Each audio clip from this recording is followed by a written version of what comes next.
สวัสดีทุกคนนะ เราก็จะมาเล่นเกมชื่อว่าซูเปอร์ซันพอดีหายไปนานเลย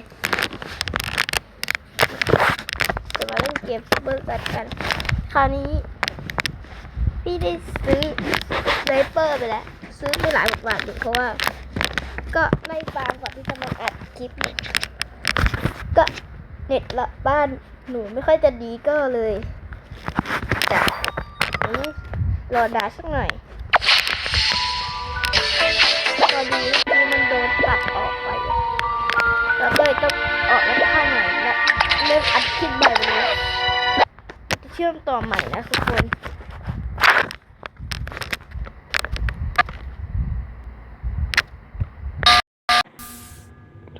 ครับทุกคนดูเป็นแฮกเกอร์ทำไมไม่ต้องไปด้วยโอ้ภารกิจสำเร็จด้วยทุกคน